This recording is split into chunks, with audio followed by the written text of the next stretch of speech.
Bom dia, boa tarde, boa noite. Eu sou Ed Renekiewicz e este é o podcast do Conversas Pastorais. Bem-vindo, bem-vinda, você que está aqui na nossa roda de conversa, você que participa aqui com a gente. É muito bom ter você aqui. E hoje o nosso tema é extremamente relevante, importantíssimo. A Bíblia fala hoje. Foi o tema do encontro do Conversas Pastorais nesse mês de março. E para você que não acompanhou, não esteve presente ou não assistiu ao vivo, você pode ter acesso ao episódio ou à gravação do nosso evento que está disponível no canal do YouTube do Conversas Pastorais, está lá na íntegra. Então, tudo o que aconteceu no encontro do dia 18, você acompanha por ali. Aqui, hoje, nós vamos fazer um react ao encontro do dia 18. Nós vamos reverberar, vamos fazer as nossas ressonâncias. E eu tenho convidados muito queridos e muito ilustres. Meu amigo André Anéas, teólogo, professor no LabTem, o Laboratório de Teologia, Espiritualidade e Mística, e pastor na Igreja Batista em Quitaúna. E é também o pai da Anne. E também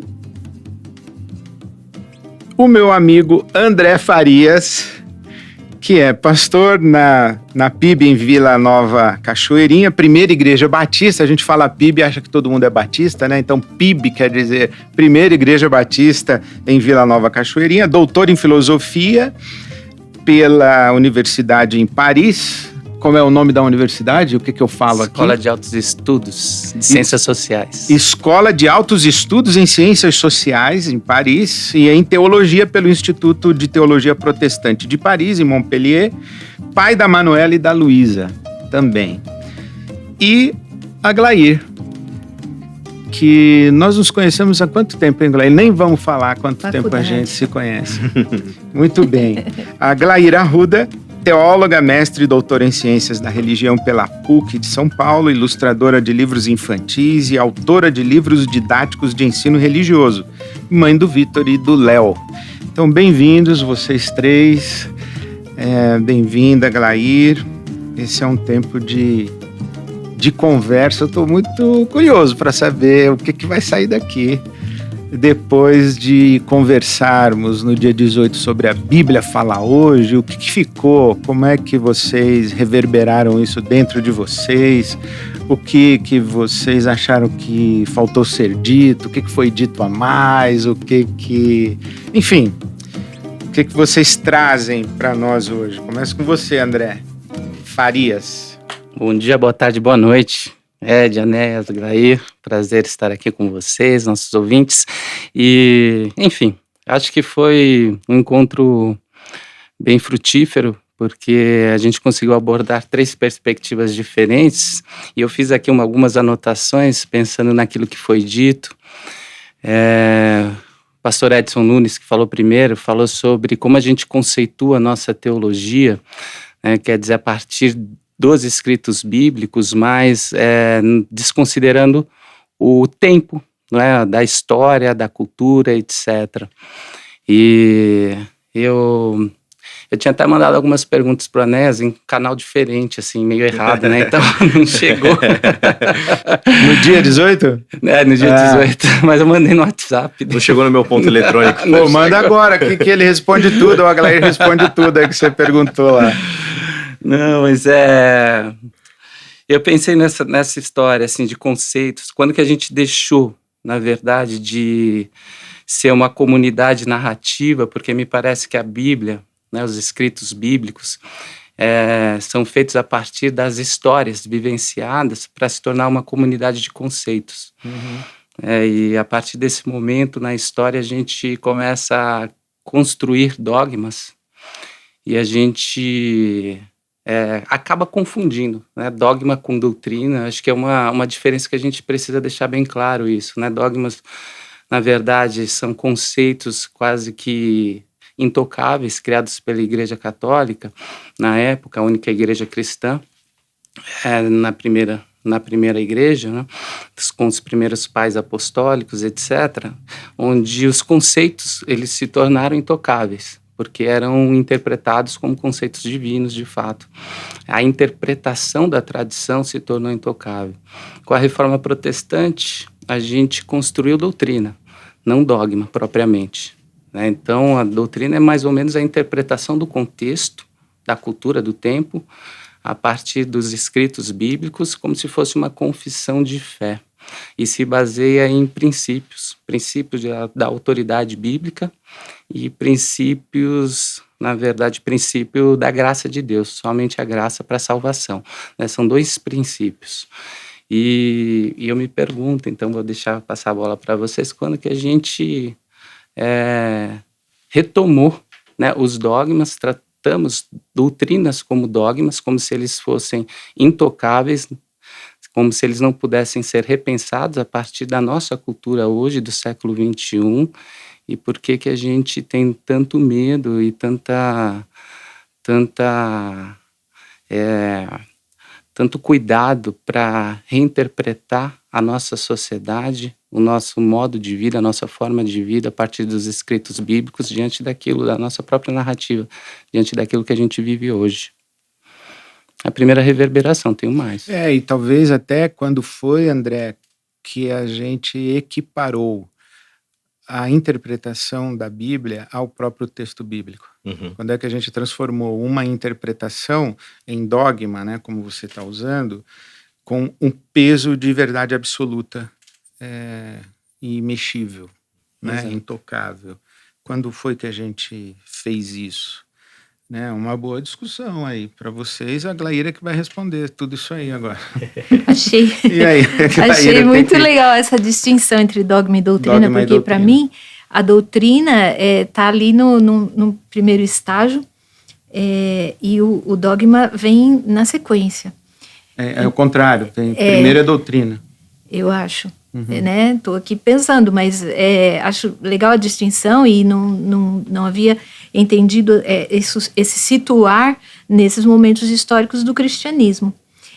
Mas eu acho que a primeira ideia que me vem é que, assim, a hora que você distanciou da pessoa, você já destrambelhou.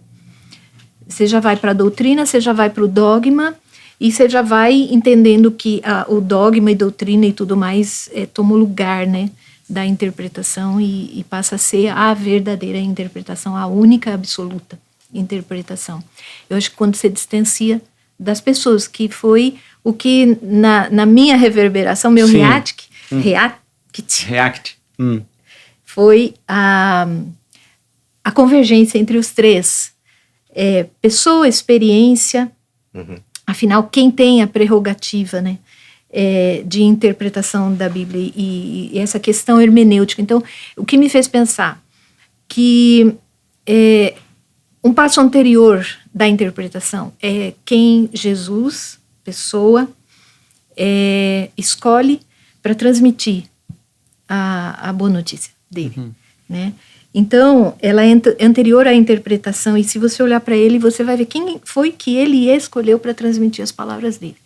Ele podia ter escrito. Ele escolheu pessoas. E quem foram essas pessoas? São as pessoas, de fato, as pessoas comuns. Ele achou, sim, comuns, né? Ele achou, sim, que os pescadores, os publicanos, a mulher que sentou nos pés enquanto devia estar na cozinha, né? A criança, o ladrão. E eu lembrei dos 2 ladrões na cruz, fazendo reflexão teológica, né? Você é Messias? Desce da cruz. Não, mas você, eu e você estamos aqui porque nós merecemos. Estão falando de meritocracia, assim, morrendo. Estão morrendo e discutindo mérito. E discutindo mérito, né? E Jesus responde não, a experiência, é hoje que você vai estar comigo no paraíso, né? Então, achei muito interessante essa abordagem da pessoa, né? Da questão, que são pessoas que Jesus escolheu para transmitir o ensino. Ele faria diferente na hora de escolher quem vai interpretar? Eu acredito que não. E eu fui buscar, né, nos textos, eu me lembrei daquele momento que Jesus exulta, falando assim, obrigado, Deus, obrigado, Mateus 11, né, porque o Senhor ocultou as coisas dos sábios instruídos e revelou aos pequeninos, porque o Senhor quis, o Senhor se agradou, foi seu prazer fazer isso, Então, acredito que ele continua revelando o Pai a quem ele escolhe revelar. E a escolha dele é clara. É mais do que uma opção, uma preferência, uma escolha. É um jeito de ser de Jesus, né? Ele escolhe o pequenino.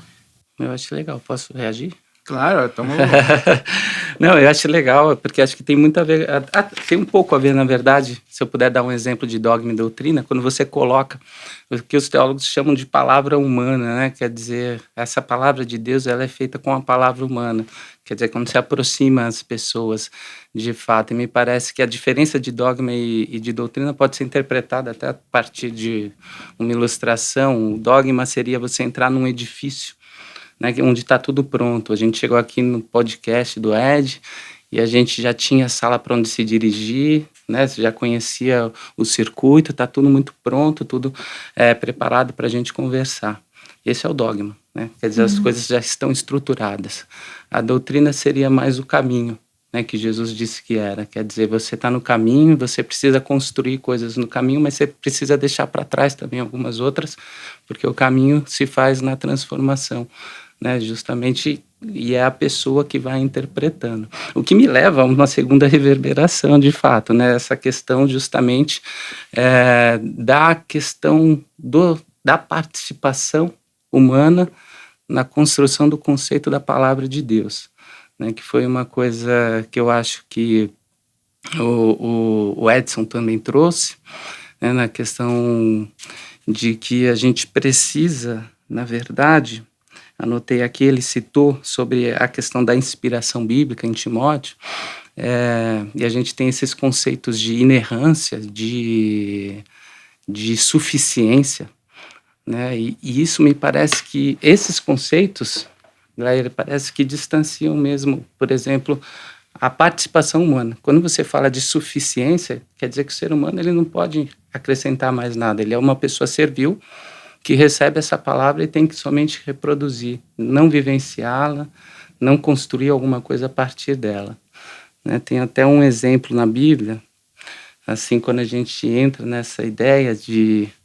que eu estava pensando lá em Êxodo, na entrega das tábuas das leis, né? Você tem, em Êxodo 31, a única vez que Deus escreve de fato alguma coisa, né? Êxodo 31 diz que Deus escreve com o seu próprio dedo, a primeira vez, o decálogo, as 10 palavras. E quando Moisés desce com esse decálogo, ele vê todo mundo adorando o bezerro, e ele quebra. E eu não sei qual é a interpretação que a gente pode ter, mas eu estava pensando, ele quebra primeiro porque parece que uma palavra totalmente divina, ela vai ser idolatrada. Ela vai se tornar o próprio ídolo e vai recusar aquilo que a própria palavra está entregando. Mas ele quebra também porque talvez ele tinha um conhecimento do que estava escrito ali e estava escrito justamente contra a idolatria. E aquele povo estava idolatrando, num sentido de tentar salvar o povo, como se a palavra de Deus puramente divina fosse muito pesada para um ser humano, né, carregar. Então ele quebra aquilo e ele já sabe, né, que Deus está condenando aquilo.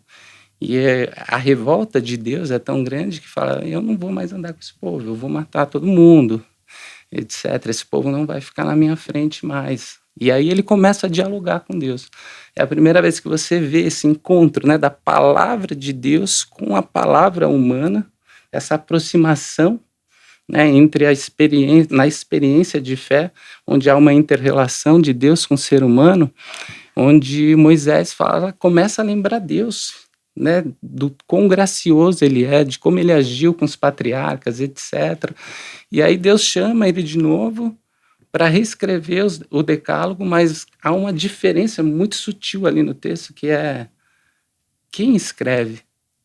Deus pede para o Moisés escrever agora. Que escreve. Ele que é escreve. Muito legal isso, não é? né? Ele que escreve pela segunda vez, então vai pelo dedo de Moisés, como se ele passa 40 dias ali, reinterpretando talvez a palavra divina de um jeito onde o ser humano possa participar, né, e tornar essa palavra divina um pouco mais acessível, de um jeito que possa encarar a nossa realidade, com a nossa vulnerabilidade, falibilidade, aquilo que a gente chama de mal que atravessou a nossa existência, pecado, quer dizer, de um jeito que se torne suportável.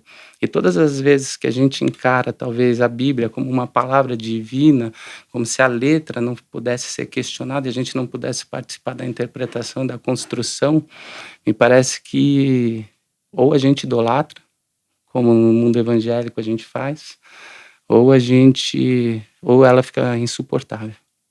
A Karen falou sobre a bibliolatria, né? Sim. Que é essa maneira de tratar a palavra divina dessa maneira aí.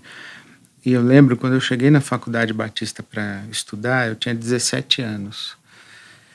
E o meu professor de hermenêutica foi o Dr. Houston Greenhall. E ele, acho que numa das primeiras aulas, um aluno disse assim que a Bíblia é a verdade absoluta. Aí ele falou, não, a Bíblia não é a verdade absoluta. Aí eu levei um choque, porque como assim? Foi criado a Bíblia não é verdade absoluta. Aí ele falou assim, um ser absoluto prescinde de qualquer outro ser para sustentar a sua existência. E a palavra, a Bíblia, ou a palavra pronunciada, né, ela não prescinde do próprio Deus. Uhum. E o texto, eu acho que isso é muito interessante. Aquela tábua escrita pelo dedo de Moisés, a tábua não é absoluta. Porque sem o Deus que inspirou a tábua, Sim. a tábua não é nada. Uhum. Então, isso faz com que exista um processo divino-humano para que exista alguma coisa escrita na tábua, e existe um processo divino-humano para que aquilo que está escrito na tábua ganhe vida atualizada no tempo. Nós estamos aqui provavelmente há 4, no máximo 5.000 anos depois de Moisés, e essa palavra está viva. Uhum. Então não é a tábua que está viva. Sim. Então a palavra é viva por causa do Deus que dá vida para ela. Uhum. A tábua a gente nem sabe onde está mais. Então se você pega esse livro e dá na mão de alguém e diz, esse livro aqui, a Bíblia, né, o texto bíblico impresso, e dá na mão de alguém, diz, esse livro aqui vai te guiar à verdade, é mentira. Porque quem guia a verdade é o Espírito Santo, não é o livro. Uhum. Então, existe uma interação entre o Espírito Santo e o leitor do livro. Uhum. Se não houver essa interação entre o Espírito Santo e o leitor do livro, não tem palavra de Deus. Exato. É isso? Uhum. E eu acho que assim, boa noite, boa tarde, bom dia. André Anés. Eu acho que nesse sentido, né, eu acho que a gente, no encontro do dia 18, eu cheguei a verbalizar isso, né, acho que a gente fez uma prestação de um serviço público, né, obviamente para os pastores, pastoras, lideranças que estavam lá com essa intenção de ouvir, mas acho que para a sociedade de maneira geral, porque o fato é que, embora os evangélicos eles sejam um movimento plural, né, cheio de entre-lugares, existe um mainstream evangélico. E esse mainstream, essa maioria, né, esse grupo majoritário evangélico, ele foi ensinado e doutrinado para se escandalizar na sala de seminário quando você escuta que a Bíblia não é a verdade absoluta. E eu acho que é aí que está a resposta, eu acho, talvez, André, me arrisco aqui a dizer, né, da sua pergunta, né? Eu acho que nós, evangélicos, a gente é resultado e fruto das missões norte-americanas fundamentalistas, que absolutizaram o texto, né, dogmatizaram, né, a palavra de Deus. E eu acho que essa prestação de serviço é essencial que a gente fez, né, porque a Bíblia, quando ela é dogmatizada, ela vira um instrumento de poder. E eu acho que quando a gente traz uma discussão com o Edson, com você, Ed, com a Karen, e traz esse aparato técnico, teológico, a gente consegue resolver essa ingenuidade dessa lógica fundamentalista, porque a própria interpretação deles da Bíblia, que eles absolutizam, é uma interpretação e mesmo assim eles não se dão conta, né? E essa ingenuidade, ela é complicadíssima, né? Porque ela fere, ela machuca, ela subtrai vida, ela impede a gente de fazer as nossas reflexões, da gente poder pensar, amadurecer, crescer. Ela coloca tudo pronto, né? É a sala pronta que você comentava no começo, né, André? Eu acho que isso que você está falando, com o que o André Farias falou, que você usou a expressão a Bíblia dogmatizada. O que quer dizer isso? Quer dizer que o João Calvino interpretou a Bíblia. O Santo Agostinho interpretou a Bíblia. Essa interpretação feita pelos teólogos não é equivalente à palavra de Deus. Perfeito. É interpretação. Perfeito. E quando você pega a interpretação e transforma em dogma, dogmatiza, Sim. você coloca a interpretação que o teólogo fez da Bíblia no mesmo patamar da palavra de Deus. Essa aqui é isso que nós estamos criticando. Exatamente. Exatamente. Né? Você confunde a sua interpretação com revelação. Exatamente. Quando você torna equivalente uma interpretação à revelação, acabou, isso que precisa ser dito de maneira bem clara, acabou, se interditou todo tipo de diálogo. Porque você está falando algo em nome da divindade, em nome de Deus. E a potência disso é gigantesca do ponto de vista até sociológico, né? Ali de você, como líder religioso, entender que a sua interpretação ela é igual à revelação. Você não tem como relativizar nenhum tipo de fala sua. Verdade, a gente faz um processo contrário. Se a gente dogmatiza, a gente precisa depois ir para o texto bíblico para sustentar aquilo que a gente dogmatizou. O dogma. Exatamente. Entendeu? E aí a gente faz o que foi falado também. Você falou você usou uma expressão, me esqueci, mas o Edson Nunes também falou de teologia de um verso só. Você falou que a gente tem uma tradição. Eu falei que a gente tem uma teologia versiculista. Versiculista. A gente faz uma afirmação e coloca 3 versículos do lado para confirmar a Exatamente. afirmação. Isso me lembra um fato. Uma vez eu estava no seminário ainda no mestrado e era um seminário com vários líderes religiosos e tinham 2 rabinos. Né? E um teólogo perguntou para eles, cristão, poxa, eu não entendo uma coisa assim, né? Vocês têm a Torá, os profetas, os livros sapienciais, né? Como é que vocês fazem para dar mais valor para a Torá e, ao mesmo tempo, dar um certo valor para aquilo que diz, por exemplo, os livros poéticos, os salmos, onde Deus fala, eu não quero sacrifícios, eu quero um coração quebrantado, se eu quisesse um touro, eu mesmo mataria, Salmo 50, né? Etc. Como é que vocês fazem para preferir um ou outro? E o rabino respondeu, para nós é simples. Para nós a Torá é mais importante do que os profetas e os sapienciais, ele disse. E eu, assim, pronto. E eu acho que o fundamentalista, ele faz a mesma coisa, né? E assim, é um pouco paradoxal, porque ele defende praticamente que toda a escritura é sagrada, mas ele precisa selecionar alguns textos, né? E priorizar esses textos para esquecer outros, como o Edson Nunes estava falando, né? Deus se arrepende ou não se arrepende? Eles não se dão Deus conta não de sabe. que... Na Torre de Babel, Deus precisa descer para ver o que está acontecendo, quer dizer, ele não é onisciente, né? Não sabe todas as coisas. Então, como é que a gente trata isso como palavra de Deus? Então, parece que aquilo que eles queriam usar como salvação, como base para sustentar o recurso deles, é o próprio veneno, né? O farmacon, é o veneno da cobra. Pode matar e pode salvar, né? Mas eles não estão dosando direito também. Me parece assim que os fundamentalistas, né, eles não se dão conta de que a leitura deles está influenciada completamente por uma lógica racionalista. Eles estão usando todos os recursos racionais, modernos, porque o fundamentalismo nasce como reação ao liberalismo teológico que está navegando dentro dos métodos modernos. Eles usam, na verdade, os mesmos métodos e eles organizam essa interpretação. E aí eu acho que tem duas coisas. Ou é ingenuidade pura, né? Ele não tá percebendo que, na verdade, ele está interpretando e sistematizando e absolutizando essa interpretação, equiparando a revelação, ou é pura má fé mesmo, né? Até fiz essa pergunta, né? Essa colocação lá para vocês debaterem.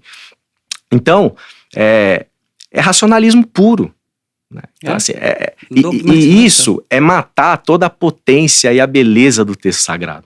Eu acho que é isso que entristece, é por isso, mais uma vez que eu reitero, né? Foi uma prestação de serviço público.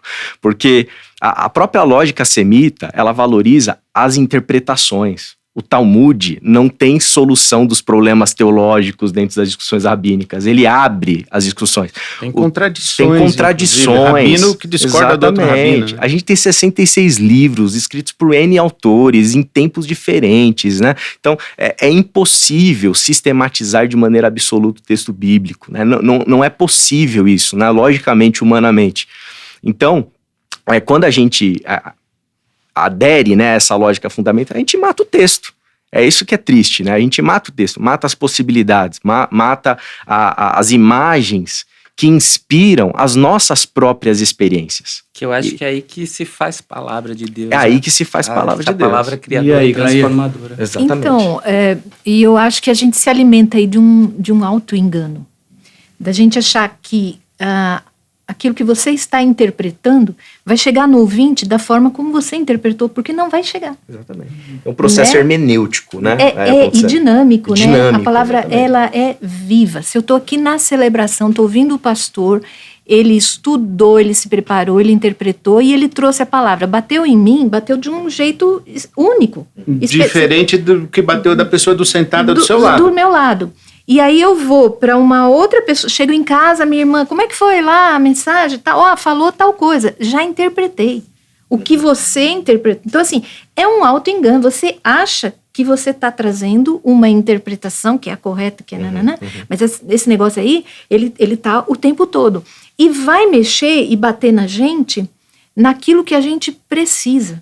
Você fala assim, é o Espírito de Deus que está falando aqui comigo. Sim. Porque ele está mexendo na minha experiência. E aí isso me faz pensar quando é que o conceito vira vida, né? Você sistematiza ideias, você cria princípios, você sistematiza conceitos que vão se transformar em doutrinas e que vão se transformar em dogmas, ou ao contrário, mas enfim, você está construindo aí um edifício e tal. Mas quando é que esse conceito chega na minha vida e se torna prático, que é o que a Karen ficou insistindo, que é o que o Edson falou, não se trata de texto e palavras, se trata de gente, né? A palavra, ela é viva, sim. Lembrei da minha experiência com a graça. A graça é um conceito complicado, né? Como é que eu entendi o que era graça? Eu entendi no dia em que o meu pai morreu. Porque eu estou ali no leito de morte. A lembrança que me vem quando meu pai dá o último suspiro dele foi uma bicicleta que eu ganhei quando eu fiz 7 anos. O meu pai me prometeu. Ele falou assim, se você parar de chupar o dedo, não conta pra ninguém, tá? Que eu até os 7 anos eu chupava dedo. E o meu pai me prometeu que se eu parasse de chupar o dedo, eu ia ganhar uma bicicleta no Natal. E o meu aniversário era pertinho do Natal, não sei o quê. E eu tentei o ano inteiro, gente. Eu sofri pra parar de chupar aquele dedo. Sonhando com a bicicleta. Sonhando com a bicicleta. E eu não consegui. E quando chegou lá pra perto, assim, de dezembro, eu falei assim, esquece a bicicleta. Não vou ganhar a bicicleta, né? E quando chegou no dia, a bicicleta estava lá. Ai, que legal. Com um baita de um laço.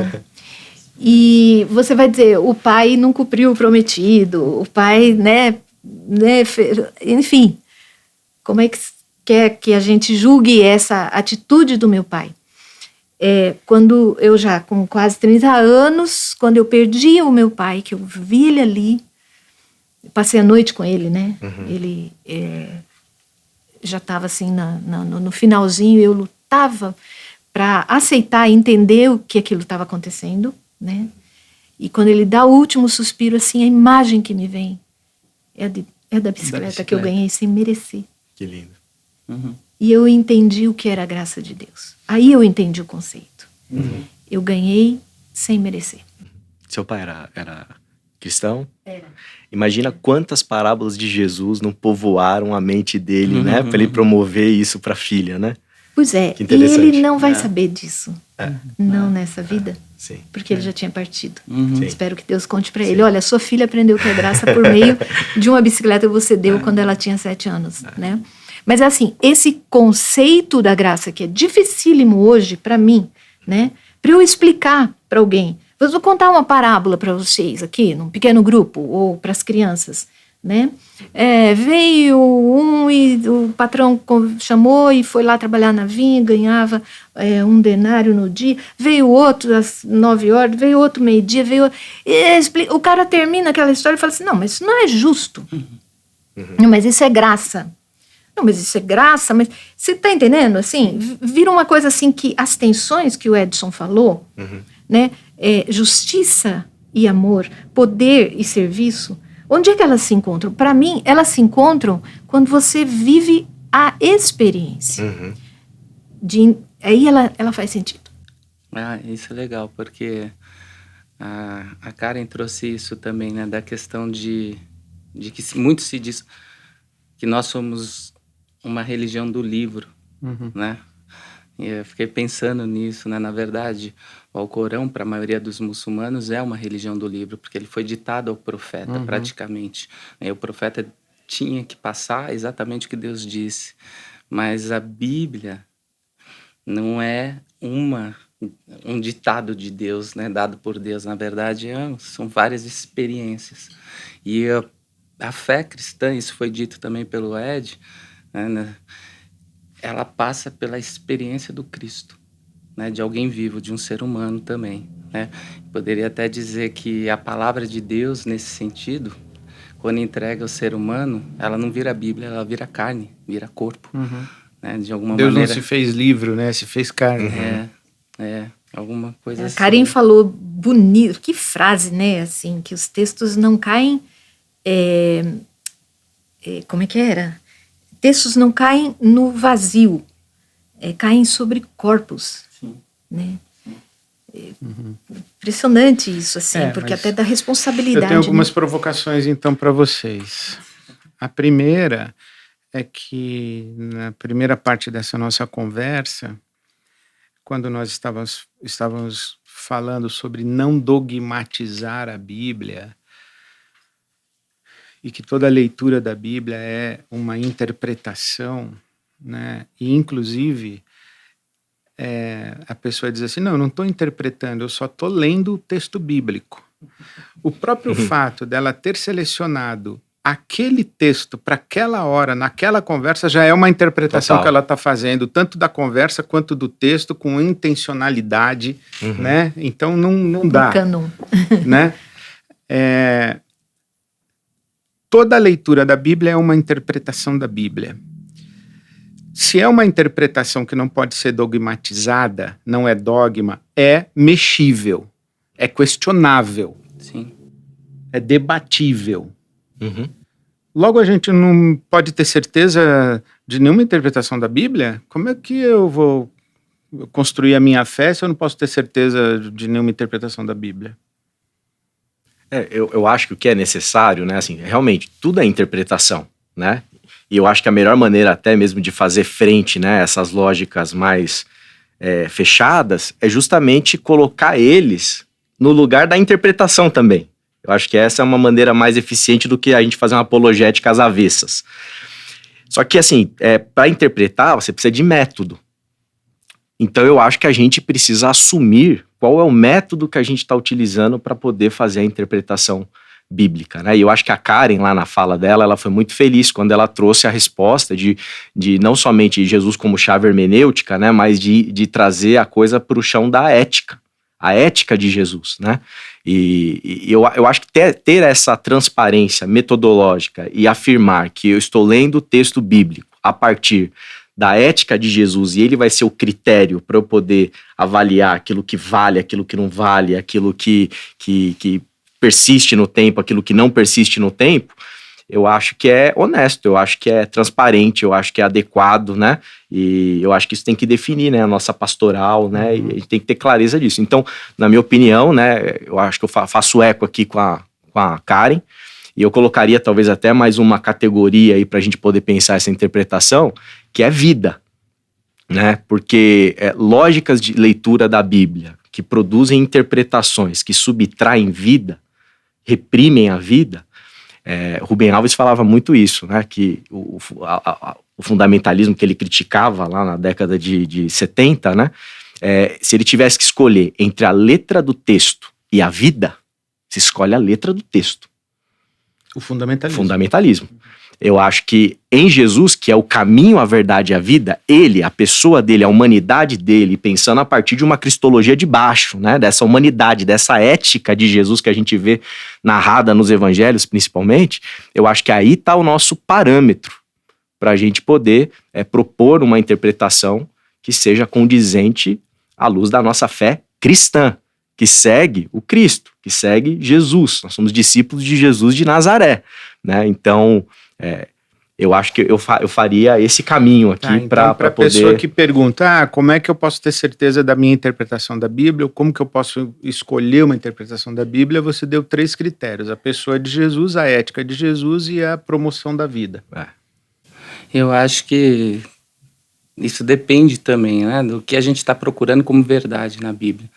Existem alguns fatos que são comprovados historicamente, outros não, né, a gente sabe se é esse tipo de verdade ou uma verdade da fé.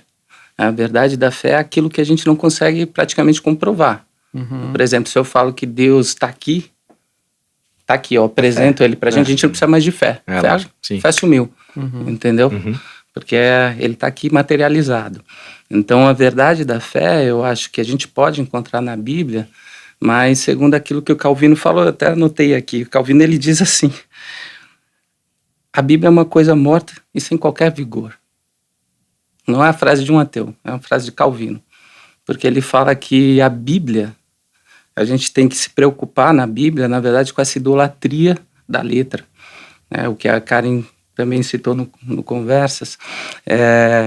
Porque às vezes a gente idolatra a leitura, o escrito, procura a verdade, mas sem nenhum espírito. Então ele fala, a Bíblia, ela só é palavra de Deus quando animada por aquele espírito que inspirou os autores, quer dizer, ela também anima você, né? Quer dizer, esse espírito também te anima.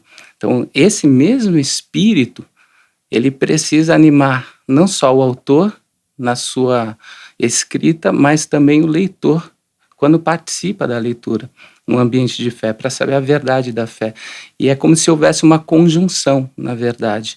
Não é a Bíblia sem o Espírito, não é a palavra de Deus, o Espírito sem a palavra de Deus, sem a Escritura, na verdade, ela é muda, o Espírito é mudo. Quer dizer, há uma conjunção entre Bíblia, Escritura e Espírito que anima não só aquilo que está escrito, mas o próprio leitor, né, que se faz verdade. Então existe um ambiente de fé onde a verdade, né, não pode ser transformada em um conceito, porque toda vez que você vai falar, é o que Pedro parece, aquilo que Pedro diz, né, falar sobre a razão, né, você vai falar sobre a razão da esperança, mas você não vai falar do que aconteceu, né, você vai desenvolver uma lógica para falar sobre essa razão. Então, nesse sentido, parece que tudo é relativo, não é um relativismo, né, mas a sua experiência de fé com a Bíblia, com a Escritura, animada pelo Espírito, ela é sua. Tem que ter um ajuste até na pergunta, né? Porque qual a verdade já é muito iluminista, já é muito conceitual, né? Você já está acessando a Bíblia de um jeito equivocado. Sim. Parece um Google. Você dá um Google. A própria preocupação de como é que eu posso ter certeza que essa interpretação aqui é correta já é dogmática. Já é dogmática. Essa pergunta é dogmatizante ou dogmática. Exato. E está em busca de um dogma. Talvez está em busca da interpretação correta. De uma verdade objetiva. E você está dizendo que não, que essa interpretação, ela será viva para você a partir da sua experiência com o Espírito Santo. Exato. E com o texto, né? Nesse triângulo. Quer comentar, Glaíra? Acho que só uma questão que me surgiu, colocada pelo Edson, que é das tensões, né? Então, quando você pensa em uma única verdade, joga tudo por um lado só, né? Exato. Então, assim, como é que você faz para equilibrar um negócio que está de um lado e um outro que está exatamente do lado oposto? Sim. Né? Ou parece ser oposto, né? E aí eu gostaria de estudar mais e conhecer mais o hebraico para entender como essas tensões, porque eu vejo que isso vem de uma bagagem que ele traz, né? E gostaria, é uma das muitas coisas que eu ainda acho que eu preciso aprender na vida, né? Mas é assim, como é que você pensa em uma verdade se você tem paradoxos? Aí vai para o mistério. Total. Né? Vai para o mistério. Tem um paradoxo? Tinha um professor que falava isso. Encontrou um paradoxo? Você encontrou o mistério. E é muitos paradoxos. Existem muitos. Como é que se equilibra isso? Né? Eu acho que... Não é relativismo, é diferente de relativismo. É diferente, equilíbrio. É paradoxo. Por exemplo, paradoxo. Antes a gente estava conversando sobre a nossa relação com os nossos filhos. Os filhos são diferentes.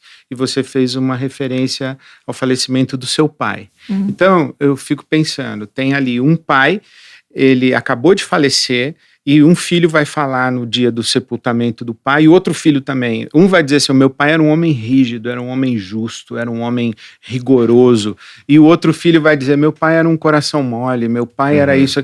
Ele era as duas coisas. Sim. Porque talvez com um filho ele se relacionou de um jeito, com outro filho se relacionou de outro jeito. Mas nós, com a nossa mente iluminista, cartesiana, positivista, dogmática, logista, etc. Nós queremos, quando acabar a cerimônia do fúnebre, nós vamos dizer, afinal, esse homem era um coração mole ou era um homem rigoroso? Foi pro céu ou foi pro inferno? Né? Sabe? Essas perguntas. Não, eram as duas coisas. Às vezes ele era uma coisa, às vezes ele era outra coisa, com uma pessoa ele era uma coisa, mas nós não gostamos disso, porque isso é relativizar, perder a certeza, perder a segurança, etc. Eu acho ainda, desculpa, Ed. Fala.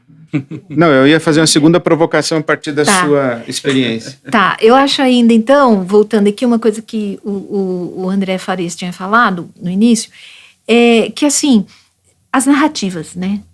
E eu tô no ambiente das narrativas porque eu conto histórias para crianças, né? Conto escrevendo, conto contando, né? E são narrativas, são histórias. Se você vê a história do Abraão, a experiência que ele tem com Deus, você vai tirar da narrativa um tipo de Deus. Se você lê a história do Isaac, você tira outro tipo de Deus. Se você lê a história do Jacó, outro, do José, outro, e assim vai, de cabo a rabo na Bíblia. Dependendo de quem lê, tem outros deuses em cada um. Tem outros também, né? Então, assim, é o mesmo Deus que se revela de formas diferentes para cada pessoa, que atua na história de cada um de nós de formas diferentes. E ele é tudo isso. Né? Então, a gente é arrogante a gente achar que a gente encontra a verdade ou a doutrina certa ou errada. Inclusive, a leitura rabínica do eu sou o que sou. Sim. Uma das interpretações da resposta de Deus a Moisés eu sou o que eu precisar vir a ser. Que legal. Daqui a 1000 anos, eu vou precisar ser uma coisa que hoje eu não preciso ser. E eu vou ser, porque eu sou tudo isso aí. Bonito. Eu sou, com o André, uma coisa que ele precisa que eu seja. E com a Glaíra, eu sou outra coisa que ela precisa que eu seja. E eu sou tudo. E posso ser o que eu precisar vir a... Eu acho muito bonito essa visão de Deus. Preciso aprender esses negócios aí, gente. Eu sou o que eu serei. Eu sou o que serei. Eu sou o que serei daqui a 10.000 anos. Né? O meu orientador de doutorado, ele fala que a gente não é uma religião do livro. A gente é uma religião com o livro. E eu acho que é bonito perceber, talvez, acho que vale a pena a gente tentar entender as escrituras, não como esse lugar que a gente acessa essas verdades, mas talvez como uma fonte de sabedoria. para nos acompanhar, porque Sim. esse Jesus, né, que tem essa ética, que tem essa promoção da vida, etc. Como que ele promove essa vida? Como que ele explicita essa? Não é conceitualmente, né?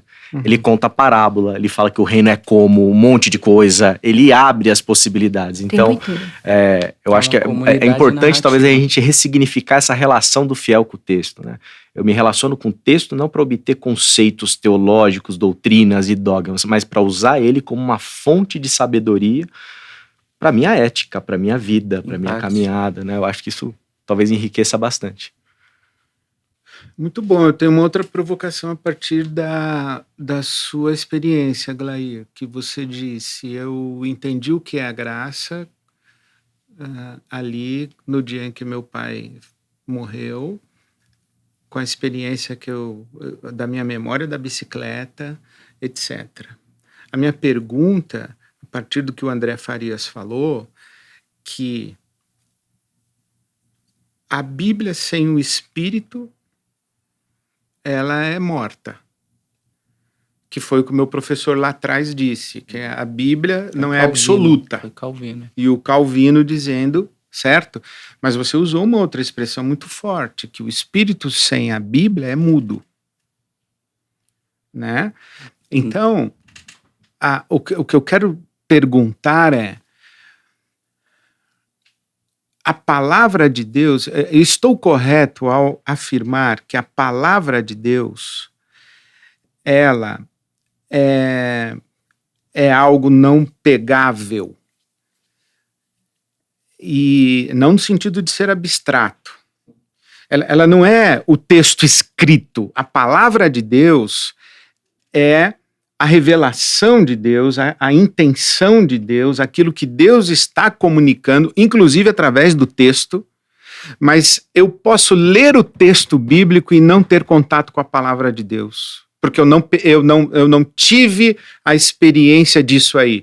Pode. Então, eu li o versículo sobre graça de Deus, mas eu não me apropriei da graça, eu não experimentei a graça, isto é, a palavra de Deus, eu não tive a experiência com a palavra de Deus. Sim. É bem nítido, né? É nítido. Você pode ler sobre perdão e não se sentir perdoado. Tem estudiosos do texto sagrado que não desfrutam, né, da graça do perdão, etc. A palavra de Deus é o intangível, não é o texto registrado, é isso que vocês estão dizendo? É mais ou menos. Ou é o quê? Eu acho que é o experiencial, né? Eu acho que tem umas questões aí, né? Primeiro, no que eu disse, espírito é muda, coisa assim, sem as escrituras, no sentido até da época da Reforma, existiam aqueles que se chamavam entusiastas, né? Que achavam que não precisavam ir para as escrituras, né? Que o espírito animava, etc. A gente tem isso até hoje, né? Quer dizer, pregador que não lê a Bíblia e vai e fala aquilo que quer, né? Eu acho que é animado pelo Espírito totalmente. Então é nesse sentido que as Escrituras confirmam aquilo que o Espírito está dizendo também ao mesmo tempo. É uma conjunção, né? Quer dizer, as Escrituras julgam aquilo que eu estou dizendo que o Espírito está dizendo. Exatamente. Agora, quando a gente vai para essa ideia de uma palavra que não é material, que não é a letra, acho que a própria Bíblia, o prólogo de João fala, né? A Bíblia, a palavra, o Logos, é Jesus. Jesus é o verbo, a pessoa. Aí é tem o Logos, nosso amigo que né? você gosta tanto. Você tem uma... Tem o Bart, né? O Bart. Tem o Bart, né? Mas é que vai falar justamente que a Bíblia testemunha, né?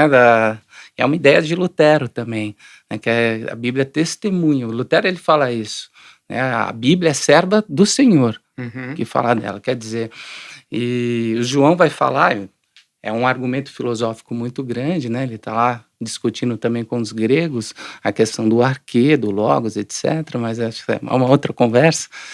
Mas o que a Bíblia diz ali é que se ele está na fundação do mundo, a palavra, o verbo, logos, está antes da escrita. Não tinha texto. Antes da escritura. Antes da escritura. E vamos ser claros, né? Assim, né? O Novo Testamento passou a ser escrito lá pelo ano 50, 60, os primeiros textos, passando por todo um processo de séculos de canonização. E o cânon definido no século IV. No século IV, depois de Constantino.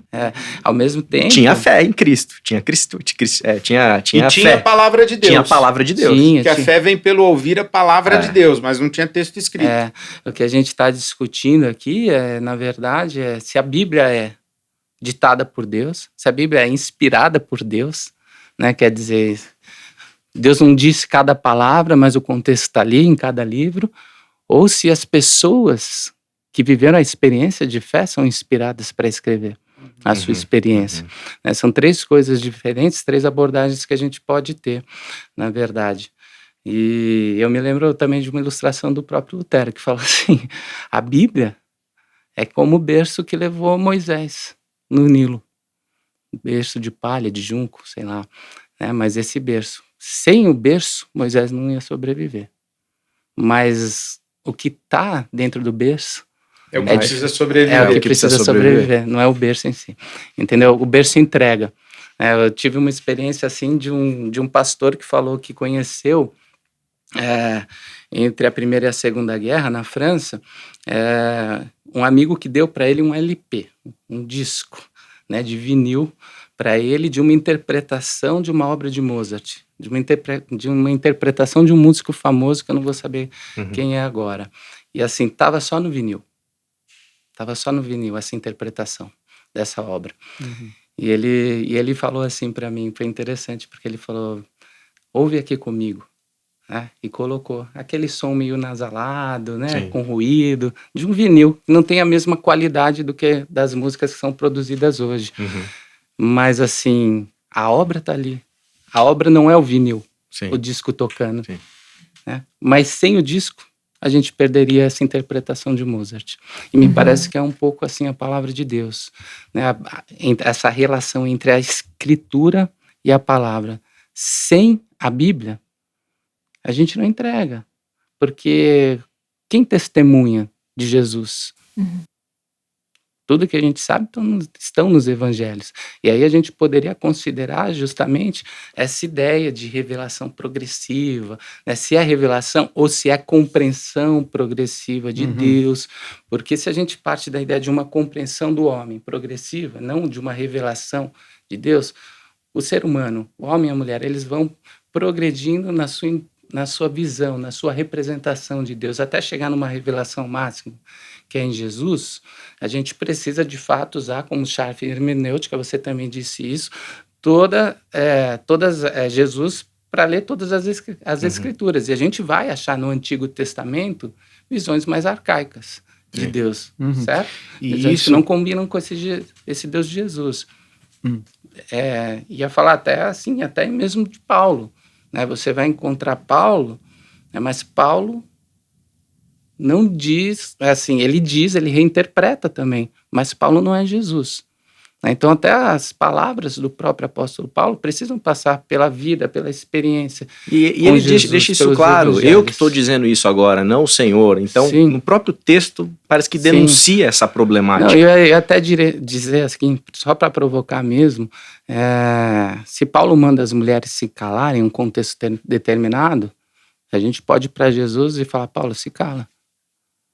Se Jesus é a palavra, em alguns momentos. Eu queria voltar um pouquinho e perguntar para vocês se está correto eu dizer que... porque as pessoas perguntam isso, né? Eu falei no dia e alguém mandou uma pergunta, qual a diferença entre Bíblia, Escritura, Palavra de Deus, que eu falei que não é sinônimo.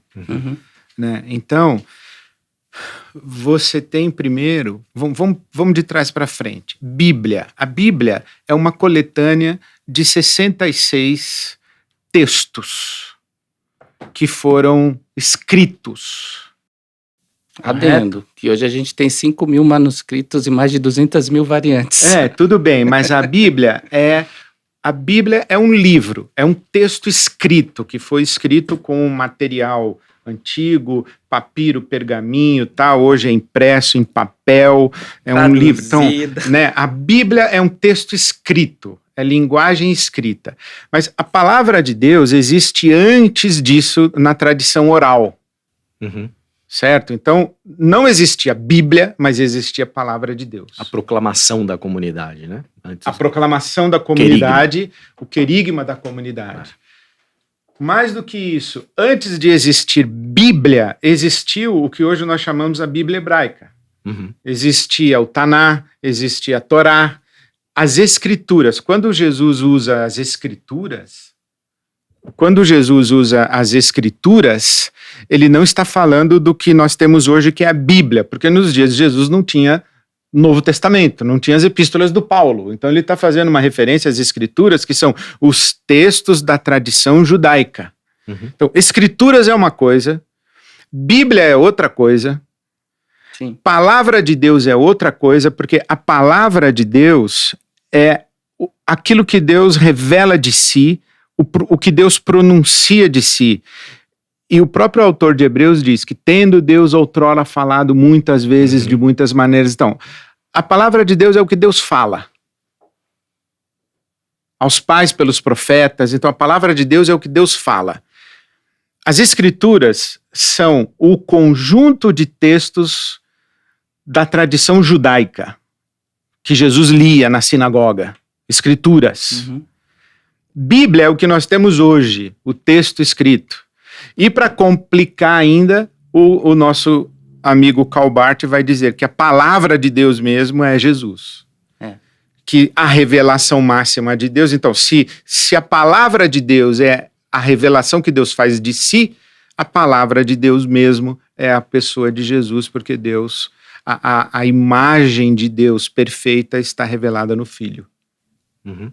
Né? Então, só para esclarecer aqui o nosso ouvinte sobre o que nós estamos falando, esclarecer, eu confundi. Então, esse é o que nós estamos falando. Acho que é importante ser dito, né, que assim, a gente está diante de um problema que muita gente percebeu que existe, que é você entender como palavra de Deus a literalidade de cada linha, de cada vírgula, de tudo que está na Bíblia. Uhum. E todo mundo vai tentar resolver esse imbróglio, porque é um imbróglio que precisa ser resolvido. Então, o Calvino vai tentar falar que a palavra de Deus é a palavra de Deus escrita e a palavra de Deus encarnada.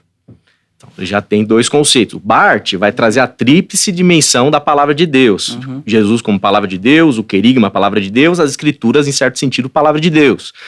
Os próprios fundamentalistas, ou os mais conservadores, até eles vão ter conceitos de inspiração, um gradiente de possibilidade. Por quê? Porque levar a sério que cada vírgula é a palavra de Deus, literalmente, é muito problemático.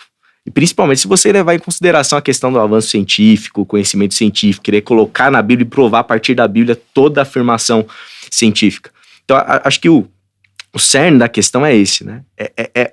A gente precisa conceituar, independente da forma, precisa ter uma solução para poder descolar, né, essa ideia de que palavra de Deus é a literalidade, é a linha, cada vírgula, cada item que está ali de maneira absoluta. E não somente isso, a gente chamar de palavra de Deus o livro em si. O livro em si. O livro em si. Exatamente. A Bíblia é uma coisa, a palavra de Deus é outra coisa. Até o vocabulário é complicado. Quando eu digo assim, olha, a Bíblia diz que, eu já estou interpretando, então já não é mais ela que está dizendo, sou eu que estou dizendo. Sim. O certo seria eu dizer assim, olha, está escrito neste livro que...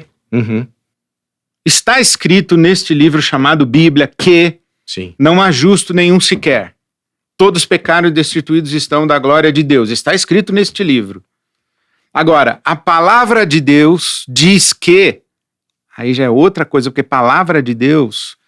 É mais pesado. É aquilo que Deus pretendeu dizer com aquilo que está escrito. Então, você tem que é obrigatório atenuar, né? O padre Antônio Vieira diz que a palavra de Deus, dita ou interpretada com sentido diverso daquele pretendido por Deus ao proferi-la, não é palavra de Deus, é palavra do diabo. Uhum. Então, quando o diabo cita o Salmo 91, ele não está citando a palavra de Deus, é a palavra do diabo. Ele é Bíblia, mas não é a palavra de Deus. Ele distorceu, ele cita as escrituras, assim, mas ele transforma as escrituras em palavra do diabo. Quer dizer, é óbvio que isso é complexo demais para que a gente tenha um debate teológico em Instagram, em Twitter, e que as pessoas acreditem que estão fazendo afirmações de verdades absolutas em comentário de Twitter e post de Instagram. Então, quando a gente está falando assim, olha, a Bíblia fala hoje, é isso que nós estamos perguntando, é isso que nós estamos discutindo. E simplificar também tudo é perigoso. É perigosíssimo. É perigosíssimo. É perigoso. Perigosíssimo. Né? Porque eu acho que a Bíblia, como um livro, ela tem algo que envolve a pessoa. Ela não é qualquer literatura também. Né? A gente precisa considerar isso. Porque às vezes a gente pode ser mal interpretado, porque a gente está separando os conceitos de Bíblia, Escritura, Palavra de Deus. Problematizando o conceito. Problematizando e até falando... Assim, eu entendi a ideia, achei muito interessante. Uma coisa é eu escrever o livro do Conversas Pastorais. Eu preciso me isolar para escrever um texto, etc. A escritura é diferente. Outra coisa é ouvir, participar da palestra. Entende? Eu sou atingido de uma maneira diferente, entende? E a palavra, ela me atinge nesse sentido. Né? Quer dizer, o próprio Paul Ricoeur, ele diz assim, que a tarefa do pregador é restaurar e transformar em palavra aquilo que está escrito. Olha, que bonito. Até porque a palavra tem afeto, né? Tem afeto. A palavra um pronunciada tem modulação. Exato. Tem... Uma coisa que foi me ocorrendo aqui, que eu acho que faz uma confusão, não sei se eu consigo trazer a ideia com clareza, mas assim, que o denominador comum entre palavra, escritura... Bíblia, é humano.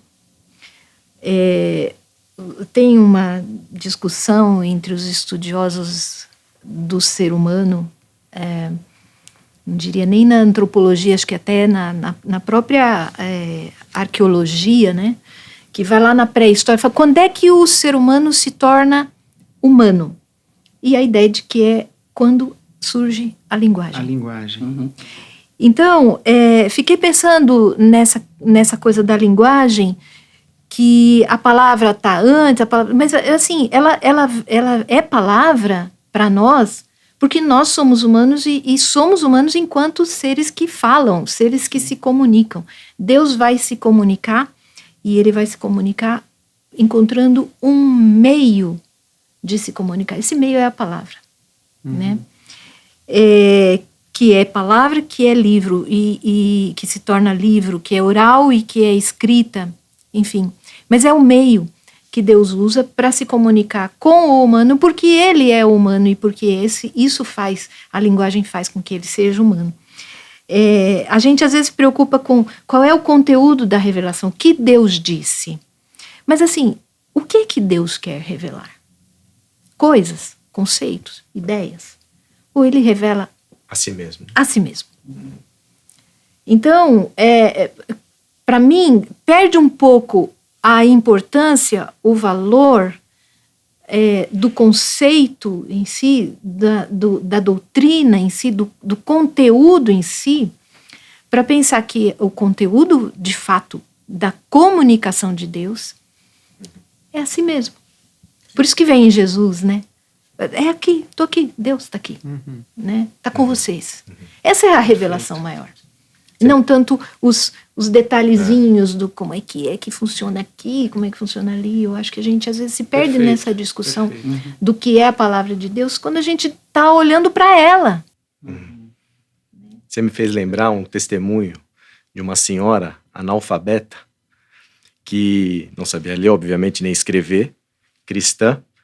E ela orava todo dia, colocando a mão na Bíblia e pedia para Deus, Deus, tudo de bom que tem aqui, coloca no meu coração. Que coisa bonitinha, né, gente? Eu acho que tem a ver com isso, né? Não é Deus escolher os pequeninos? A Bíblia não se tornou palavra de Deus para ela, né? A palavra de Deus não se revelou para ela, né? Melhor dizendo, né? Eu quero o que tá aqui. Tudo de bom que tá aqui, né? Coloca no meu coração. Que lindo isso, né? Eu quero usar essa ponte aí para fazer uma confissão e uma declaração solene e perguntar para vocês como é que é isso para vocês. Nós, cristãos, teólogos, mestres, pregadores, nós não somos livres pensadores. Nós não somos filósofos. Nós não trabalhamos na categoria da especulação. Nós lidamos com uma revelação. E nós lidamos com uma revelação que está registrada num livro que nós chamamos de Bíblia. Uhum. E nós acreditamos que esse texto que nos chega, né, como coletânea da experiência de um povo e como registro selecionado de uma tradição oral milenar, nós acreditamos que esse texto que nós chamamos de Bíblia, ele é singular, Uhum. ele é inigualável, incomparável, não tem outro texto que tenha a mesma autoridade, mas não tem a mesma origem, a mesma natureza, não tem a mesma finalidade, não tem potência criativa. Não tem a mesma potência de... o que eu quero dizer é, a Bíblia é um texto singular, porque nós sabemos que nesse livro Deus se manifesta, se revela, se pronuncia, etc. e tal, ok, pacífico, né? Então a minha confissão é a seguinte: eu tenho necessidade de qualquer coisa que a pessoa fala para mim, eu falo, me mostra isso na Bíblia.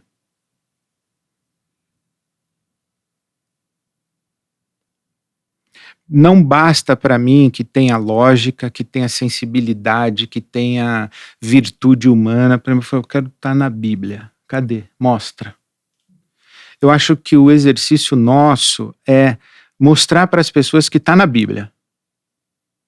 E no mundo que a gente vive com debates éticos profundos e debates pastorais, porque nós estamos no Conversas Pastorais, e as conversas pastorais são a respeito do dilema da alma humana, do ser humano nas suas circunstâncias e nas suas relações, nos seus dilemas, no tempo e para a eternidade. Então, as conversas, eu falo assim, bom, tem que estar na Bíblia. Como é que vocês reagem a isso? Como é que vocês se relacionam com isso? Bom, para mim, assim, eu não sou um livre pensador, né? Eu sou um ministro religioso, batista, protestante, então eu estou inserido debaixo de um guarda-chuva de uma tradição. Essa tradição, ela não capturou Deus, Deus não é exclusivo dessa tradição, Deus está para além dela, mas eu faço parte de uma tradição. E na minha tradição, a gente tem a Bíblia nesse lugar que você descreveu. Ela não precisa ser algo além do que ela é para ela ser importante para a nossa tradição. Ela não precisa ser a palavra de Deus equivalente à palavra de Deus encarnada. Mas ela é fundamental na nossa tradição, na minha tradição, e, portanto, eu ouço você falar isso com muita tranquilidade, assim. Para mim isso é muito adequado, né? Então eu subo no púlpito da minha igreja para pregar, eu tenho que ler as escrituras. Eu tenho que abrir a Bíblia, a partir de um texto bíblico, refletir a partir de um texto bíblico, isso não há problema nenhum. Por quê? Porque dentro da minha tradição, é assim que as coisas são organizadas. Se eu quiser relativizar isso, né, a autoridade desse texto, talvez, eu tenho que sair da minha tradição. Entende? Então para mim é com muita naturalidade que a gente tem que trabalhar a Bíblia com a igreja, tem que trabalhar a Bíblia com as crianças, tem que trabalhar a Bíblia no púlpito, tem que ensinar a Bíblia, tem que discutir Bíblia, tem que refletir a partir dos textos bíblicos. O nosso mestre, ele problematizou todas as questões dele a partir dos textos que ele tinha, das escrituras que ele tinha. Interpretando, reinterpretando, ressignificando, né? Então, isso é uma tradição, assim, a gente faz parte, né, a nossa fé, de algo milenar, que é uma religião com texto. Mas é dentro da bolha. Eu acho. Como assim? Como assim dentro da bolha? Você está partindo de um ponto, do lugar onde você está, onde a sua audiência, todo mundo tá dentro daquela mesma ideia. Agora, quando você sai para falar para um jovem, para um adolescente de hoje, não faz o menor sentido. Esse negócio tem que estar na Bíblia.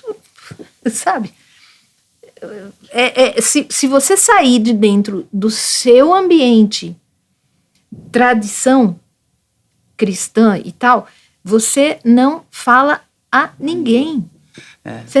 Ela não chega. Mas acho que vai estar na Bíblia literalmente, eu acho que a né? questão Não é isso. é se está na Bíblia como aquilo que o Paul Ricoeur disse que nós fizemos da Bíblia, um grande sistema hegeliano de razão. Então a gente sistematizou tudo na Bíblia. Revelação progressiva, etc. Então quando a gente lê a Bíblia, a gente já vai com a leitura tradicional, não é uma leitura livre. Quer dizer, é uma leitura que a gente importa da tradição. Quando a gente vai ler a história de Zaqueu, a gente já sabe quem é Zaqueu, etc. A gente aprendeu desde pequeno na bolha, etc. Então a gente vai ler. E a gente transformou a ideia de princípio, de continuidade progressiva até Apocalipse, onde ao fim tudo vai se consumar. Né? Quer dizer, a gente transformou tudo num sistema. A gente sistematizou como um grande sistema totalitário hegeliano, ele fala porque Hegel faz isso, né, com o espírito totalitário, quer dizer, nós vamos progredindo entre síntese e antítese até chegar numa síntese universal, enfim, e a gente fez isso com a Bíblia, ele fala. Então, quando a gente fala, tá na Bíblia, a gente tem que achar dentro desse sistema conceitual, onde a gente colocou princípios, colocou um valor para a criação e um valor para o Apocalipse e para o reino de Deus, etc., a gente acaba ficando numa bolha. Mas se a gente vai para a experiência, eu acredito, se a gente consegue transcender e transformar numa narrativa, eu vou te dar um exemplo. Até o que acontece no livro de Jó. Né? Jó está discutindo a Teodiceia. Ele está discutindo com os amigos dele a questão justamente por que eu recebi isso se eu não mereço isso. Né? Quer dizer, a questão do mal, a questão se Deus de fato é justo e tudo mais. E Deus responde como? Deus pega o Jó pela mão, depois de 30 e poucos capítulos, discutindo conceitos dentro de um sistema religioso, e tira ele dessa bolha. E fala assim, sabe da criação? Olha o que existe. Quer dizer, a vida de Jó estava resumida ao sistema. A esse grande sistema religioso, e ele se enxergava e se interpretava a partir daí. Mas tinha mais coisa para dizer. Né? Quer dizer, e de fato, quando a gente interpreta a Bíblia como uma narrativa, é o que Deus faz com Jó. Ele vai percebendo que a vida dele não se resume àquilo, não se resume ao mal que ele sofreu, que existem palavras criadoras como a palavra de Deus que mostram outros horizontes para ele, talvez o conceito de graça, né, se revele melhor para ele, etc. Então, há um conceito que eu acho muito interessante, que é o conceito de ler a Bíblia narrativamente. Quando Deus fala, por exemplo, da liberdade, ele não vai criar um conceito filosófico sobre liberdade. Ele vai contar a história de um povo que estava escravizado, a Bíblia, né? E que parte para a liberdade, para a libertação, rumo a uma terra que ainda vão acontecer muitas coisas. Quando Deus quer falar sobre o mal, sobre o livre-arbítrio e tal, ele conta a história de um casal. Né? Quer dizer, existe outros jeitos de interpretar essa Bíblia para fazer com que ela faça sentido para as pessoas que estão fora da bolha. Eu vivi isso muito na França. Assim, na França não existe mais uma metanarrativa sobre essa história de revelação progressiva. Você está num país laico, extremamente laico, que tem justamente até alguns muros em relação à religião, seja ela qual for, e você não chega na rua falando, mas porque isso é um proselitismo, você não pode. Você tem que esperar uma pessoa abrir um espaço para você, etc. E você não chega falando, olha, existe um Deus criador, igual Paulo quis fazer em Atos 17, porque lá, e não deu certo também com os gregos, né? Mas contar toda essa metanarrativa, toda essa sistematização cristã. Não, você tem que contar, reparar o que está acontecendo, às vezes na família da pessoa, e falar, nossa, tinha um pai que tinha 2 filhos. Eu conheço uma história, tinha um pai que tinha 2 filhos, e o filho quase cometeu um parricídio, ele quis matar o pai antes dele morrer, pediu a sua herança, etc, e nada deu certo. E não importa, assim, podia ter dado tudo certo. A questão é que ele sentiu falta de alguma coisa que era essencial.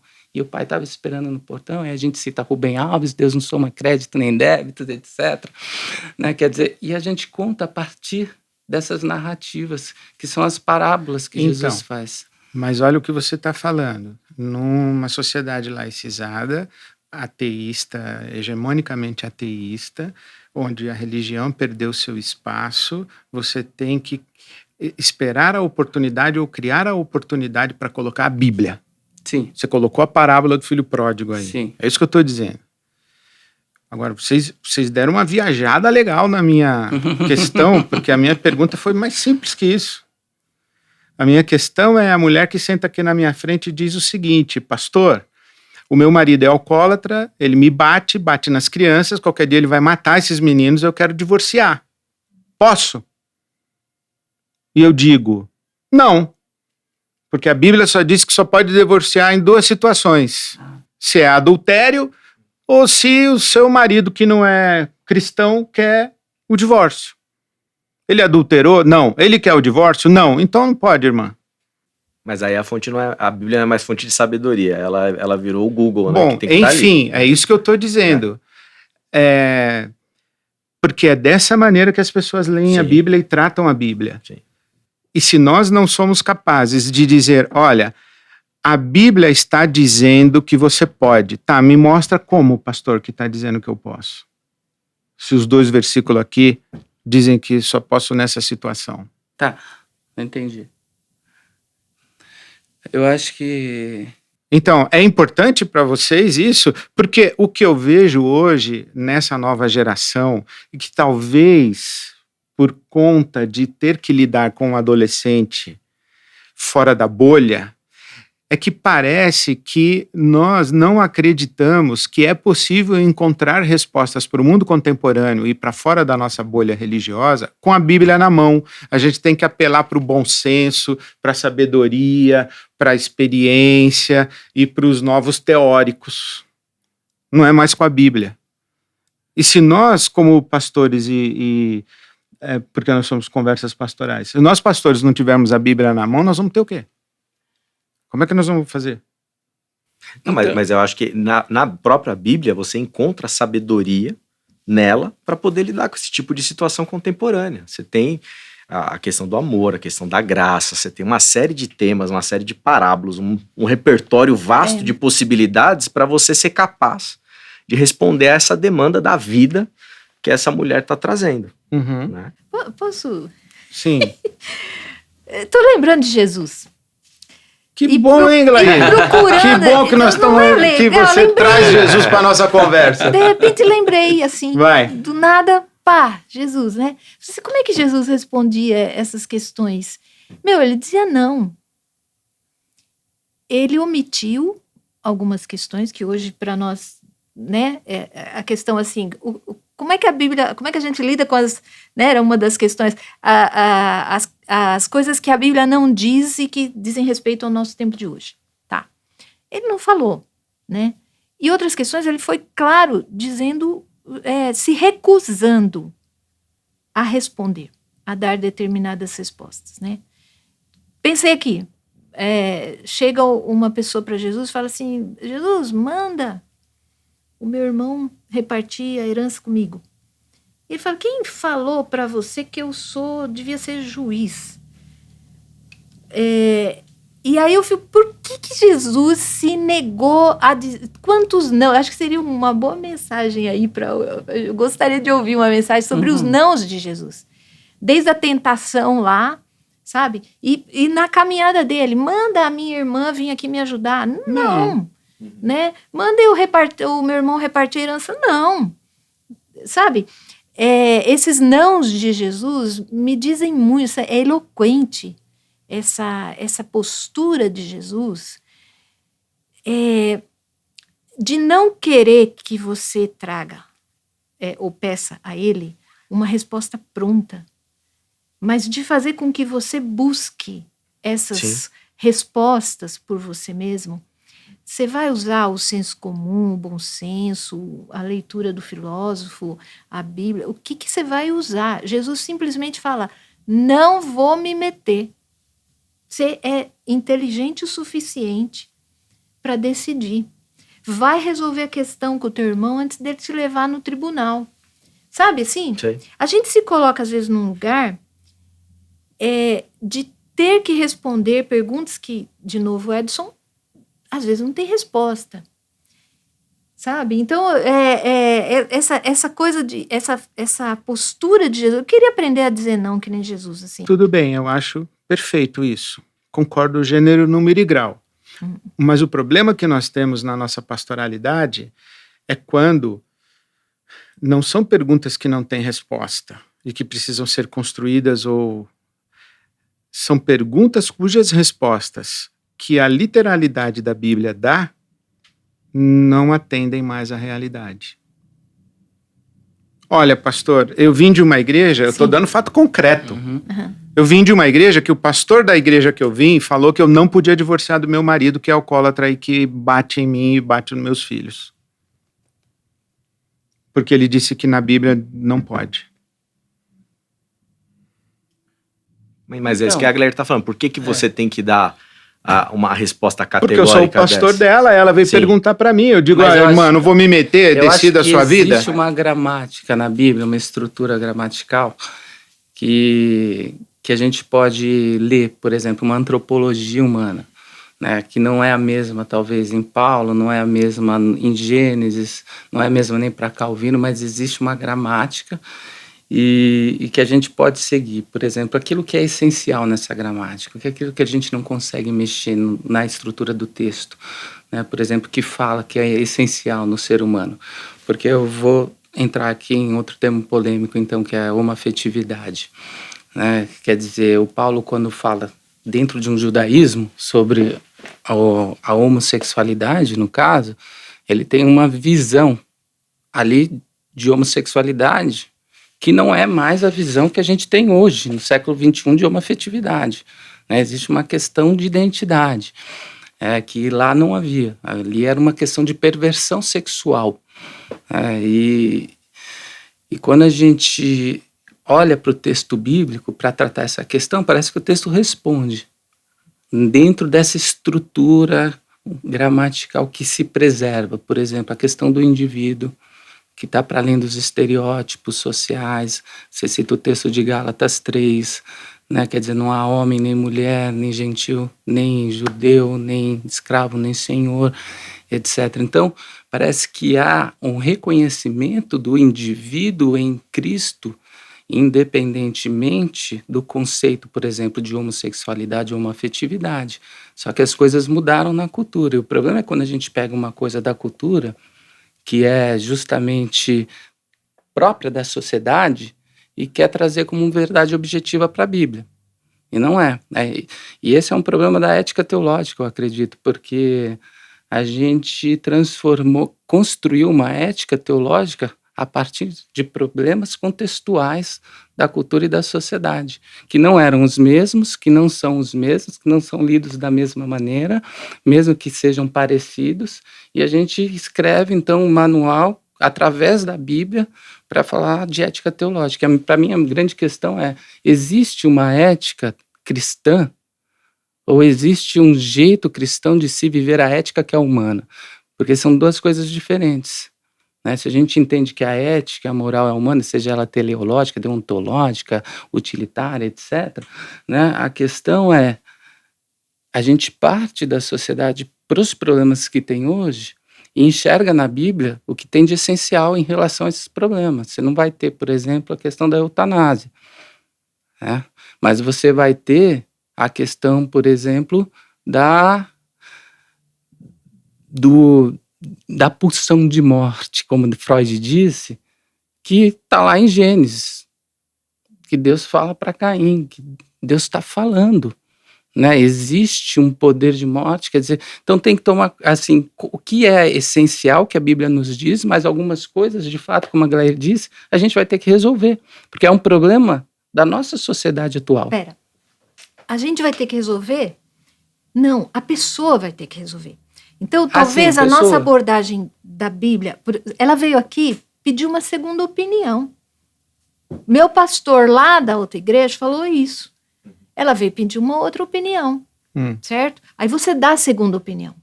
Ela vai buscar a terceira? Ó, o pastor Ou falou ela vai isso, outro buscar falou isso. até outro encontrar alguém que concorda que com ela. concorde com ela. Ou você, aí que eu acho que está a questão do pastor, ou do professor, ou do comunicador da palavra, né? Quem tem a responsabilidade de transmitir a palavra. Tem que ter outra abordagem. Essa pessoa tem que aprender e ser conduzida por você. Talvez você não tenha que dar uma resposta, mas você tem que saber conduzir essa pessoa. Isso é absurdamente difícil. Mas esse tipo de abordagem Conduzir pastoral a está na pessoa. lógica bíblica. Mas Sim, eu entendi. mas Não, pra mas eu que entendi o que o ela Ed está chegue dizendo. Olha, o Ed está Nessa dizendo. resposta e fale, é isso. É que tudo bem. Emancipar, né, o ser Você humano. tem que emancipar o indivíduo, e isso eu estou entendendo, mas a questão é que a comunidade tem limites. Então, qual que é o discurso do pastor em relação a isso? É isso que ela quer saber. Qual que é o discurso dessa comunidade? Aquilo que o Ed disse sobre identidade. Mas é uma expectativa Não. em cima de um líder religioso que ele seja um guru, que ele vai dar as respostas. Não exatamente um guru. Olha, Quer dizer, Não? o que você pensa sobre o racismo? O que essa comunidade pensa sobre isso? Diz aí, pastor, o que você acha interpretando a eu vou Bíblia? dizer para você uma coisa. E principalmente para você, ouvinte, que está com a gente nessa conversa. Olha, é muito difícil conversar com gente inteligente. Muito difícil. Porque vocês começaram já a pastorear a mulher. Vocês começaram a pastorear a mulher, vocês foram pulsão de morte, não sei o quê. Eu tô falando o seguinte, a mulher quer saber se Deus vai castigá-la, se ela divorciar, se ela tá indo contra a vontade de Deus ou não. E o que a Bíblia diz? O outro pastor da outra igreja disse que a Bíblia falou que não pode. E eu tô dizendo que eu tenho que convencer essa mulher que a Bíblia diz que pode. Vocês concordam com isso ou não? Não vai ser inteligente, só fala mais ou menos. Sim, pronto. O que eu quero dizer é o seguinte, nós temos que manusear a Bíblia com as pessoas e nós temos que ensinar as pessoas a lerem a Bíblia. Para elas se emanciparem, para elas encontrarem as próprias respostas delas, mas o que eu estava querendo dizer, que eu não consegui dizer, é que as nossas ideias, as nossas opiniões, dentro da bolha, fora da bolha, a gente tem que dizer, ó, tá nesse livro aqui. Uhum.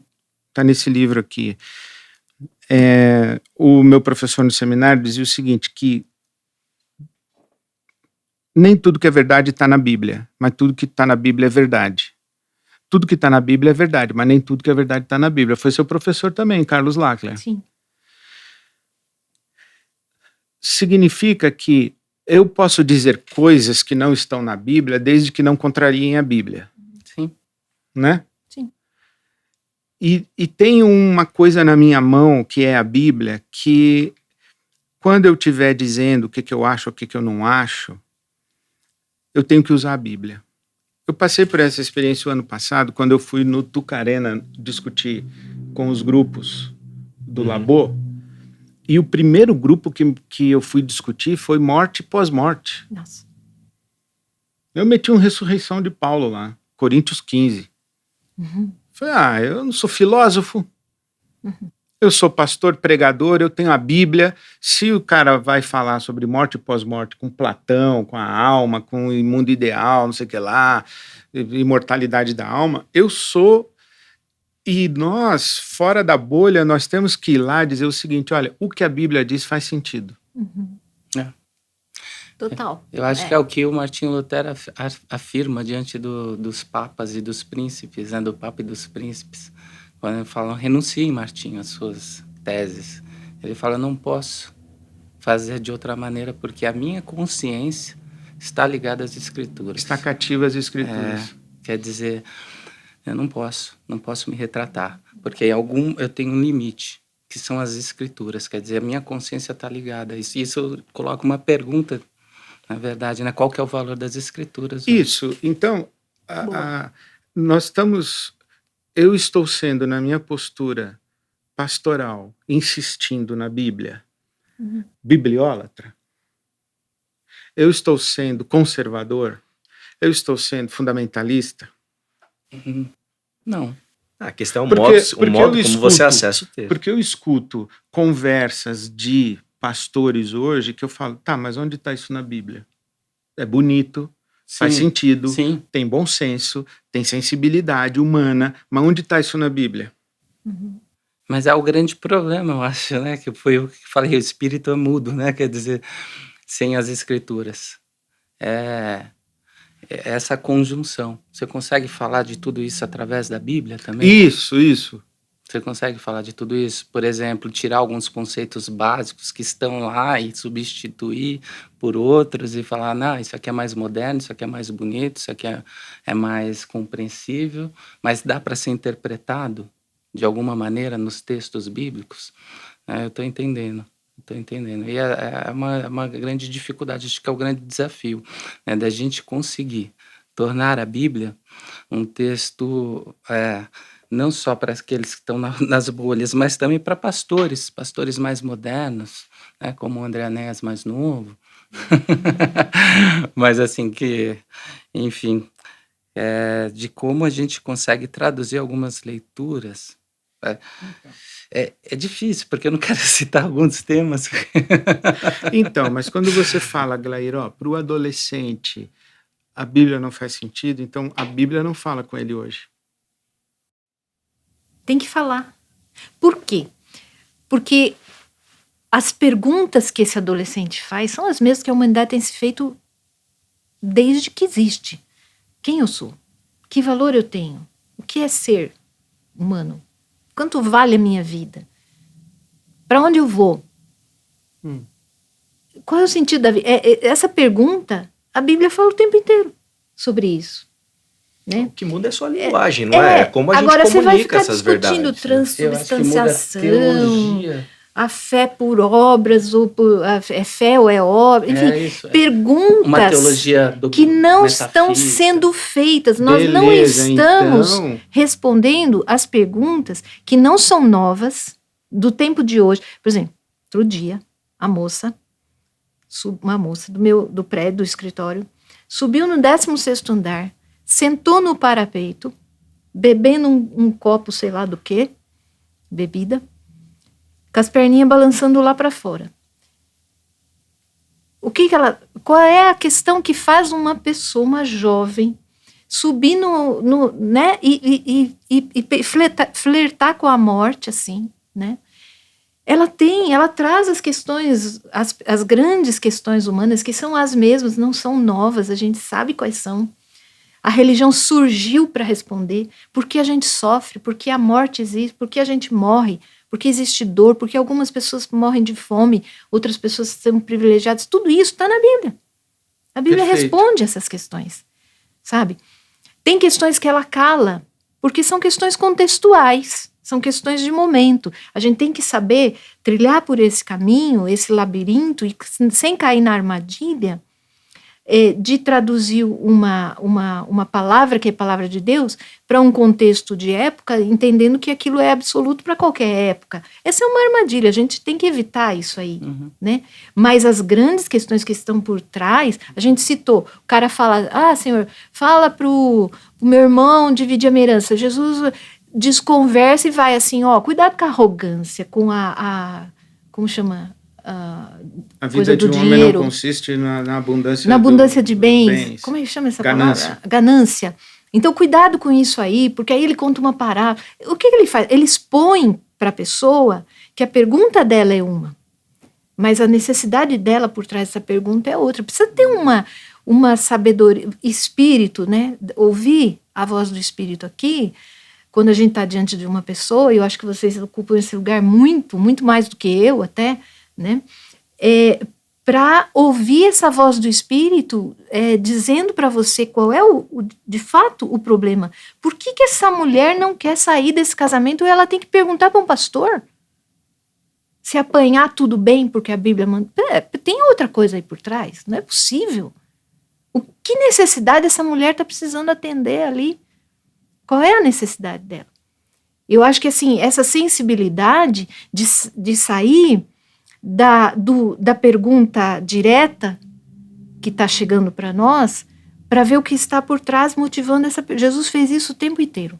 Eu acho fantástico. Como é que ele consegue traduzir e expor uma mulher que vem e segura assim na barra da roupa dele? Ele fala, parou tudo aqui. Saiu o poder de mim. Quem foi? E aí, pá, não, Senhor, e tal. E até que essa mulher vai enfrentar essa multidão. E ele põe ela de pé na frente de todo mundo e fala assim, vai, conta a tua história. Eu vim há não sei quantos anos, sofrendo, constrangida, envergonhada. Ele expõe essa mulher. Então, o que ele está fazendo? Ele está trazendo mais do que o motivo óbvio que traz essa mulher para junto dele. Tem uma coisa a mais aí. Eu acho que é o Espírito. Não tem outra explicação. É só o Espírito que faz você perceber o que está por trás de uma questão, assim, concreta. E mexer nela. Olha, minha síntese, minha ressonância da sua fala, Glair. O que você nos deu agora foi uma aula de pastoreio. Você nos ensinou a pastorear. Quando uma pessoa fizer uma pergunta para você, não dê a resposta óbvia. Ou não parta do princípio que o enunciado da pergunta é a declaração óbvia da questão. Isso é uma aula de pastoreio, certo? Que você usou Jesus como modelo de pastoralidade. Então, acabamos de ter uma conversa pastoral. Mas eu vou ser teimoso. Eu vou dizer que quando você vai responder ao que não é óbvio, use a Bíblia. Uhum. E mostre para as pessoas que na Bíblia elas encontram as respostas que elas estão procurando.